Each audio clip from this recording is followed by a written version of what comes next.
আসসালামু আলাইকুম। আশা করছি আপনারা সকলেই ভালো আছেন। তো হোমিও অনুশীলনের পক্ষ থেকে আপনাদের সকলকেই স্বাগতম জানাচ্ছি। তো আমাদের লাইভ অনেক দিন থেকেই হচ্ছে না, তো লাইভ একটা ক্লাস হওয়া প্রয়োজন, মাঝে মধ্যে কিছু অংশ আলোচনা করা প্রয়োজন। এজন্য কোনো প্রকার ঘোষণা ছাড়াই সরাসরি চলে আসলাম ডিএইচএমএস প্রথম বর্ষের অর্গান অফ মেডিসিনের ডক্টর জে এম নুরুল হক ওনার যে বইটা রয়েছে এই বইটা থেকে একটা অংশ বিশ্লেষণ করার জন্য। তো আমরা অনেক সময় বইয়ের ভাষার সঙ্গে কথা বুঝে উঠতে পারি না, মানে বইয়ের ভাষাতে একরকম বর্ণনা দেওয়া থাকে, কিন্তু ওইটা আমরা মুখস্থ করতে জানি, বাস্তবিক অর্থে বুঝে উঠতে পারি না। তো সেই রকমই একটা টপিক হচ্ছে ব্যবস্থাপত্র। এইটা তো আমি সরাসরি বই থেকে দেখাচ্ছি, যাতে যেহেতু আপনারা স্টুডেন্টরা বই পড়েন বিভিন্ন লেখকের, আপনারা যদি মনে করেন যে হচ্ছে অন্য কোনো লেখকের বই দেখাতে হবে, তাহলে আমি সেই লেখকের বই থেকেও দেখানোর চেষ্টা করব।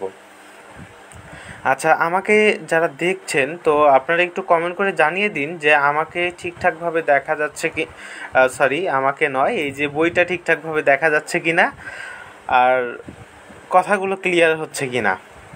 তো আমরা একটু দেখি যে হচ্ছে হোমিওপ্যাথিক ব্যবস্থাপত্র বলতে কি বোঝায়। এটা কিন্তু প্রথম বর্ষ, দ্বিতীয় বর্ষ, তৃতীয় বর্ষ প্রতিটা বর্ষে কম বেশি এই প্রশ্নটা আছে, কিন্তু প্রথম বর্ষের জন্য কতটুকু পড়তে হবে এটা হচ্ছে কথা। তো ব্যবস্থাপত্র এর ইংলিশ শব্দটা হচ্ছে প্রেসক্রিপশন। প্রেসক্রিপশনকে যেহেতু আমরা এখান থেকে পাইলাম, তাহলে এখানে দেখুন কি লেখা আছে। চিকিৎসক রোগীর নিজের বর্ণনা, আপনজনের বর্ণনা, সেবাকারীর বর্ণনা হতে বৈশিষ্ট্যপূর্ণ লক্ষণ সমষ্টি ও এই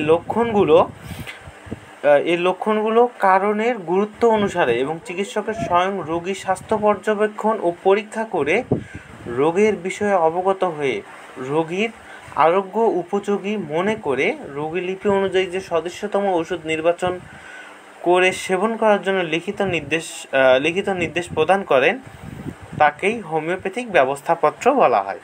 তো এটা আছে বইয়ের ভাষায়।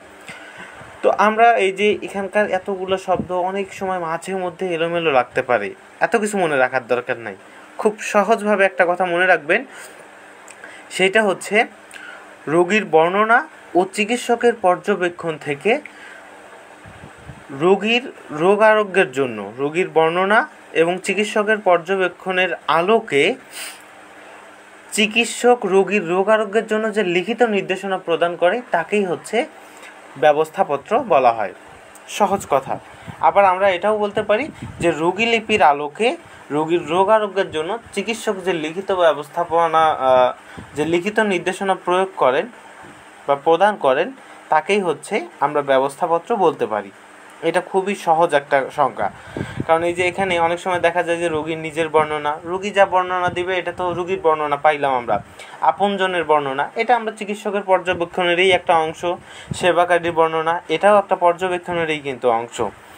তারপর হচ্ছে বৈশিষ্ট্যপূর্ণ লক্ষণ সমষ্টি, লক্ষণের কারণের গুরুত্ব অনুযায়ী সাজানো, এই প্রতিটাই কিন্তু চিকিৎসকের পর্যবেক্ষণ। কারণ এগুলো রোগী তার সেবাকারী এগুলো হচ্ছে সাইড থেকে বর্ণনা দিবে, কিন্তু সেইটাকে সমন্বয় করে নিয়ে চলবে হচ্ছে চিকিৎসক।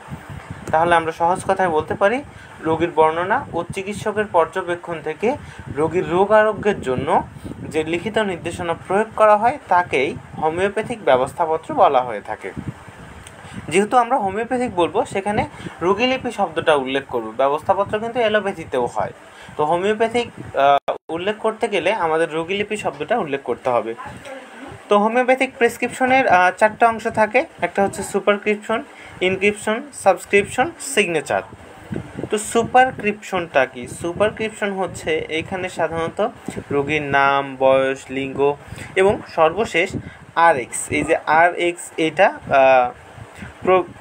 RX লিখে এটার মানে ওষুধ লেখা শুরু করতে হয়। তো ইনস্ক্রিপশনে গিয়ে কতটুকু ঔষধ কোন মাত্রায় দিতে হবে সেই ওষুধের নামটা লেখা থাকে। সাবস্ক্রিপশন, এটা কম্পাউন্ডারকে নির্দেশনা